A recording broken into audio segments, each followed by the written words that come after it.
Continuando, pois o vídeo foi cortado, já que a memória do meu celular é um tanto sem, o Glauco responderia a Sócrates, que sem dúvida alguma, e Sócrates reiteraria: e se o tirassem de lá à força, se o fizessem subir o íngreme caminho montanhoso, se não o largassem até arrastá-lo para a luz do sol, ele não sofreria e se irritaria ao ser assim empurrado para fora? E chegando à luz com os olhos ofuscados pelo brilho, não seria capaz de ver nenhum desses objetos que nós afirmamos agora serem verdadeiros? Glauco responderia: ele não poderá vê-los, pelo menos nos primeiros momentos. Então, aqui Sócrates vai narrar o exemplo de um prisioneiro que se liberta e vai para o mundo exterior. Ele não reconhece aquele mundo porque simplesmente ele não o conhece. A luz do sol para ele é ofuscante, lhe cega os olhos porque ele nunca viu aquela luz antes.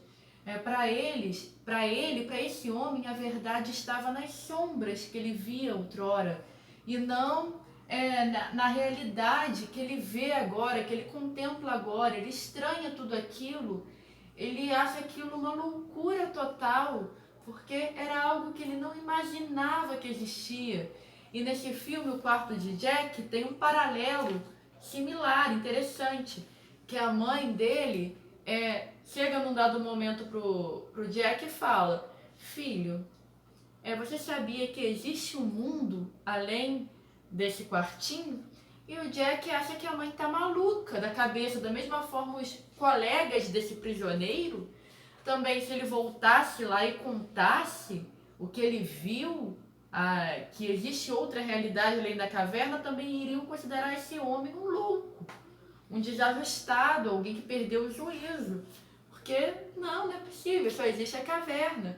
O Jack também: mãe, só existe esse quartinho aqui, a claraboia e as estrelas. Não existe o mundo. Que mundo? Que pessoas? A mãe falou: existem outras pessoas além de nós. Que pessoas, mamãe? Não existe isso. Vocês estão entendendo? Porque a pessoa é habituada a uma realidade. É um choque muito profundo para ela. Um baque. É uma coisa assim que tira a pessoa do que ela acreditava, que faz com que a pessoa perceba: nossa, minha vida é uma mentira, isso é difícil de aceitar. Isso é uma coisa assim, a pessoa fica sem reação. Como assim? Como assim? Imaginem se a gente tem o filme Matrix, que é um outro exemplo que a gente pode pegar, que é uma analogia proposital ao mito da caverna. E imagina se a gente descobrisse que essa realidade aqui é uma ilusão, que a gente vive dentro de uma Matrix.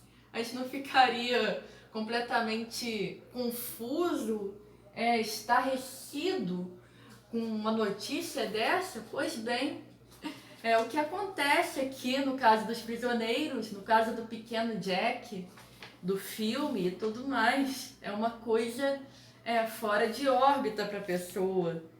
E o Sócrates ele continua, né? É preciso, se referindo ao prisioneiro que se liberta, é preciso que ele se habitue para que possa ver as coisas do alto. Primeiro, ele distinguirá mais facilmente as sombras, depois as imagens dos homens e dos outros objetos refletidas na água, depois os próprios objetos, porque ele outrora via as sombras.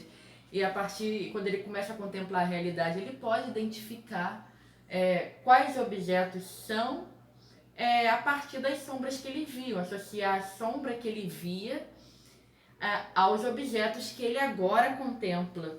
Em segundo lugar, durante a noite, ele poderá contemplar as constelações e o próprio céu, e voltar o olhar para a luz dos astros e da lua mais facilmente que durante o dia para o sol e para a luz do sol. E o Glauco responde: sem dúvida. E Sócrates: finalmente ele poderá contemplar o sol, não o seu reflexo nas águas ou em outra superfície lisa.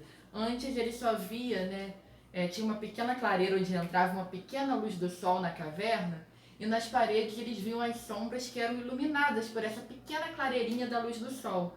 Ele só via um reflexo, né, dessa luz refletida nessa superfície lisa, que era a parede no caso. Mas aí o Sócrates continua, ele verá, além disso, ele verá o próprio sol no lugar do sol, o sol tal como ele é. E o Glauco responde, certamente. E o Sócrates, depois disso, ele poderá raciocinar a respeito do sol, concluir que é ele que produz as estações e os anos, que governa tudo no mundo visível e que é, de algum modo, a causa de tudo que ele e seus companheiros viam na caverna. Eu, Glauco, é indubitável que ele chegará a essa conclusão, ou seja, sem dúvidas. Sócrates reitera, nesse momento, se ele se lembrar da sua primeira morada, da ciência que ali se possuía e de seus antigos companheiros, não acha que ficaria feliz com a mudança e teria pena deles? Glauco responde, claro que sim.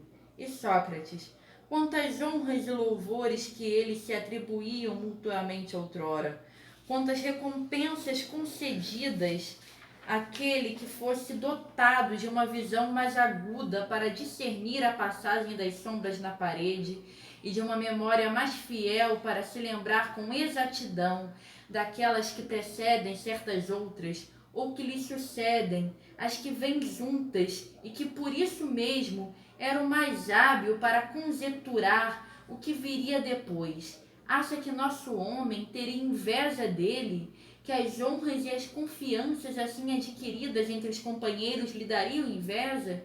Ele não pensaria antes, como herói de Homero, que vale mais viver como escravo de um lavrador e suportar qualquer provação do que voltar à visão ilusória da caverna e viver como se vive lá? Glauco responde, concordo contigo.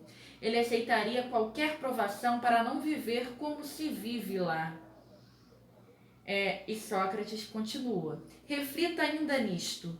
Suponha que esse homem volte à caverna e retome o seu antigo lugar.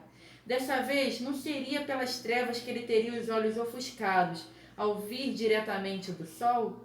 E ele responde, naturalmente. E Sócrates, e se ele tivesse que emitir de novo um juízo sobre as sombras e entrar em competição com os prisioneiros que continuaram acorrentados, enquanto sua vista ainda está confusa, seus olhos ainda não se recompuseram, enquanto lhe deram um tempo curto demais para acostumar-se com a escuridão, ele não ficaria ridículo? Os prisioneiros não diriam que depois de ter ido até o alto, voltou com a vista perdida, que não vale mesmo a pena subir até lá, e se alguém tentasse retirar os seus laços, fazê-los subir, você acredita que se pudessem agarrá-lo e executá-lo, não o matariam? Glauco responde, sem dúvida alguma, eles matariam. Eles matariam. Eles considerariam esse homem um louco, fora de si. Que notícia é essa que esse homem traz? De dizer que existe um mundo além da caverna, se eles só conhecem o mundo da caverna? Que loucura é essa, né? E é preciso, para que ele se habitue com o mundo exterior, é preciso que ele entre num processo de adaptação a esse mundo, né? Porque a princípio ele também ficou estarrecido, mas ele precisou se acostumar com a luz, se acostumar com a verdade, em contemplar uma verdade além da verdadezinha que ele conhecia dentro da caverna. Então, esse homem tem que passar por esse processo para que a luz pare de ser uma ocasião de confusão, de ofuscamento da sua visão e torne a ser algo bom, que ele possa se valer para contemplar a verdade. É um processo que ele precisa passar. E o Sócrates continua. E agora, meu caro Glauco, é preciso aplicar exatamente essa alegoria ao que dissemos anteriormente. Devemos assimilar o mundo que aprendemos pela vista, a estada na prisão, a luz do fogo que ilumina a caverna, a ação do sol. Quanto à subida e à contemplação do que há no alto, considera que se trata da ascensão da alma até o lugar inteligível